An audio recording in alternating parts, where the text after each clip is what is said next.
There's a skill related to editing that I think is pretty funny because the skill is knowing when to stop editing. And you know when to stop editing by something that you learn over time of getting the sense of when your piece of writing is done.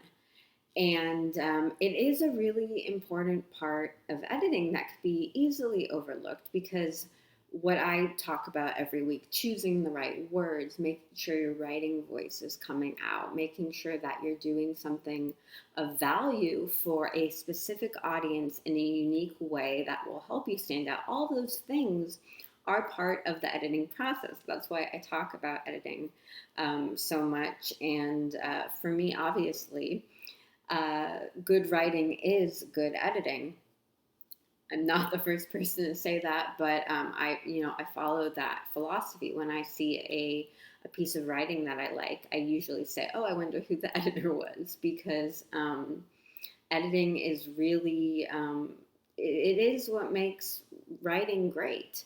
But you could be a good editor as a writer so that your writing already starts off great before it is passed over to someone else who gives it a final polish. And so that's why, it's not just like writers do one thing and editors do another thing. The strongest writers, in my opinion, are also the strongest editors. But can you obsess over something forever and never publish? Absolutely. And getting too fixated on the importance of making something perfect during the editing process is just going to hold you back from moving on to your next project, because we keep learning and growing when we move on to the next thing. So getting obsessed about editing and fine tuning, there are a lot of negative effects of that too. Besides not actually publishing what you're doing and moving on, it also it can make you get to a point where you think that what you've done is bad because you're not seeing it clearly anymore. So you could have something that's really as good as it's going to be, and if it's my visual, and if you keep editing instead of just letting it go and moving on in that sort of healthy flow of the writing, editing, publishing process, you actually, things start going south. This is going south. I don't remember which direction I was going in, but we all know what south is. It's down there. And things start going south and you start thinking, oh, this is bad. Why would anyone care about this? All of the second guessing comes into play if you edit for too long.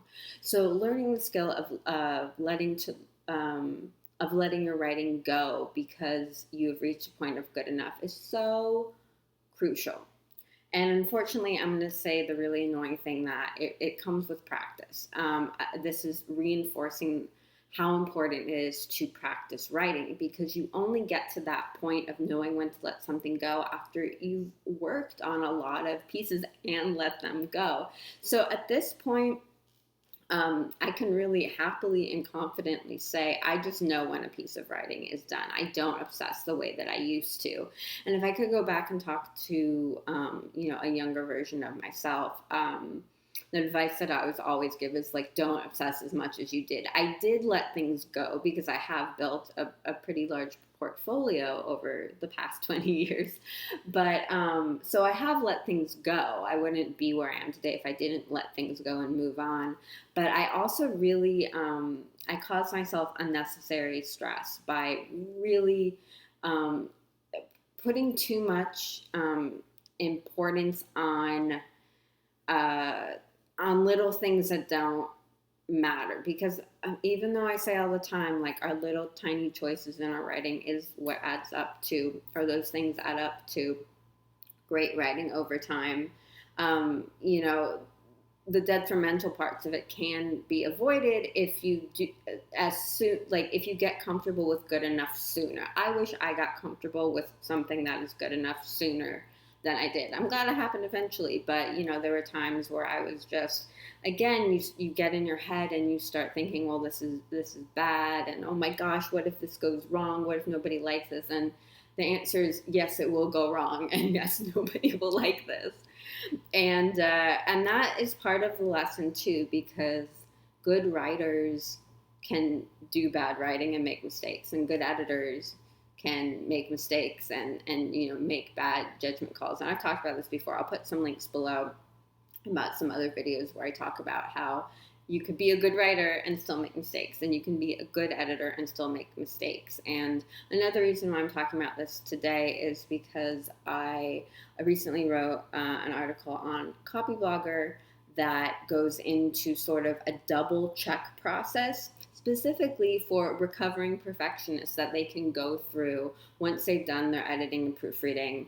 And then I go through 5 these like double check items where after you go through these, and if you feel good about your writing after you go through those steps, then it's time to let it go and move on to your next piece of writing. So there are a lot more details in the article linked below.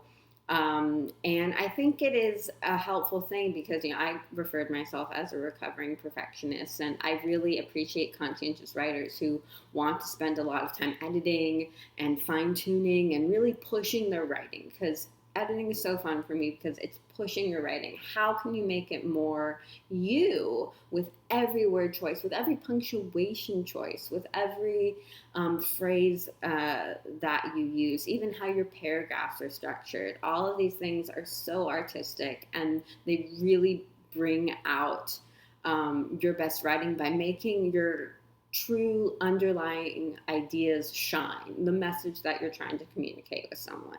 So again, all of that nerdy editing stuff is super fun, but feeling confident enough to say, okay, I'm done with this part of the process and move on is really beneficial as well. So check out that article below, and if you are not already subscribed to the Revision Fairy channel, I post videos every week about writing advice, editing advice, creativity, productivity, everything that brings you the creative life that you want.